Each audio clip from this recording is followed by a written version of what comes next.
Hello, this is the most optimal way to get Arcforge. So you need one player at 5k to give you Core Kite Bunker on Expert, and I'll talk about setups to do this quickly, but what's more important is actually knowing when and where you need to do what. So for example, in this first room you need to actually kill everything, but this is not a requirement for most rooms. Also, as soon as you do all the kills, this is the second half of the objective. You want someone to immediately run into this room, hit that, and then everyone else should have enough blur to keep going. This is another room where you need to kill everything. And since you're going to be ending up huddling around here, you want to get that jump trick where you jump and as soon as you're about to land, you drop a stim. That stim will give you enough coverage to fully clear this hallway. And by the time you're finished up with these guys, someone should be just about finished with that, which means the next person can go and hit this. This room is another room where you have to fully clear, and this is about to stop as soon as you're done with this room. Highly recommend that for this room, everybody just veers off towards the left here, and in doing so, you will immediately be ready to move to the next part. Also, this room is a great place because your blur is going to start recharging, so even if this room isn't super optimal, it's totally fine. So now your blur should be basically about done. This is where we do not have to fight things. If you're going to use an explosive like a Purgatory, it's more than fine, but you just want to run for the most part here and get right to the next part. This is a part that you don't have to kill. If you want to possibly make an extra Arcforge or two, just blowing stuff up while you run will give you enough score to get an extra Arcforge or two, and you can get a kill to extend your duration just a little bit. But as long as nothing is alive to interrupt you, you just want to get to this door.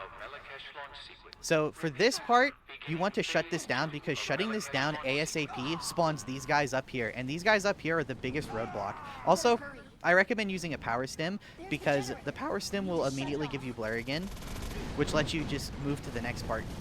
You don't need to worry about positioning in this room during the actual fighting for the simple fact that you're going to get a cutscene. Now, the only things you need to kill, just FYI, are the things that spawn. All that stuff out there you really don't have to worry about unless you're going to farm score. So for this, that cutscene will automatically line everyone up. This is another section where you just kind of run. There is a tanker at the end here, and honestly, how you want to deal with that tanker can really depend a lot. You want to just stun him without getting stunned yourself. Damage stim can ensure that you get this with no trouble, but it wastes an extra second or two. Really, that's the only guy you need to worry about. Okay, now the next thing you need to do is not get stunned, so don't walk by that barrel. You know, walk just a meter across that barrel. Nice going, dumbass.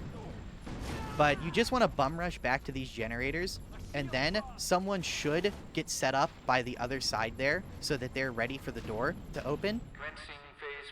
Yeah, exactly like that. So now you just kind of run to the end. So for this next room, it is actually worth knowing that you can lose a lot of time in this next room. In this next room, everything needs to die, and enemies will respawn. They will not all be spawned in right away. And two of the guys will be in the back left, which it's super, super, super easy to forget about them. Those two guys right there. And you'll see there's some guys that come out of these teleporters. So you just kind of want to walk back here physically and then look at the top right to see your minimap. And when you see the red dots down here are kind of gone, this is when you would activate blur or stim again. And this is when you would bum rush up to the top. But it is super easy for like one of these invisible guys or one of these guys that spawn in to completely just kill your run by making it take like an entire extra minute.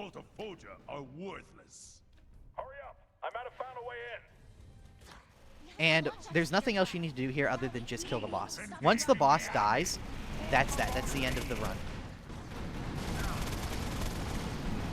And nothing else matters. And that's the entire run done in under 4 minutes. And 24 Arcforge. Hi, I wanted to talk about builds. This will be really quick. Purgatory is the best. Mass Cannon is a close second. Mass Blaster is also pretty good. You basically want anything with GA. It literally doesn't matter. It'll keep you alive, and you won't have to worry about thinking about enemies. Blur is obviously better than everything else. Damage Spike is just great to drop down when you have those. I don't know why this is doing this. Damage Spike is great for when you have to do something like hit the console or wait for an enemy to spawn or a door. You can just drop it and give everyone damage to clear the room significantly faster. Power Stim is also pretty mandatory for the simple fact that it gives you an extra use of blur right after using it. So as far as perks go, Pumped Up is obviously, it's used in like every single build. Endurance Runner is obvious because extra blur duration. Same with Second Wind, getting blur back faster. Killing Spree is also pretty obvious because you're going to be purgatorying around everything.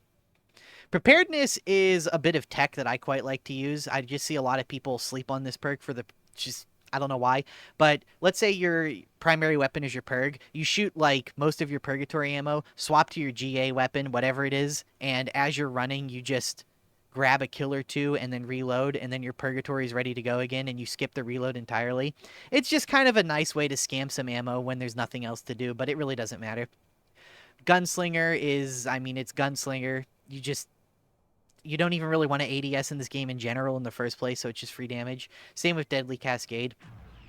And Explosive Onset is just Killing Spree, but for explosive weapons, which is why I recommend Purg, because that allows you to extend your blur significantly, and you need to be killing those guys anyway.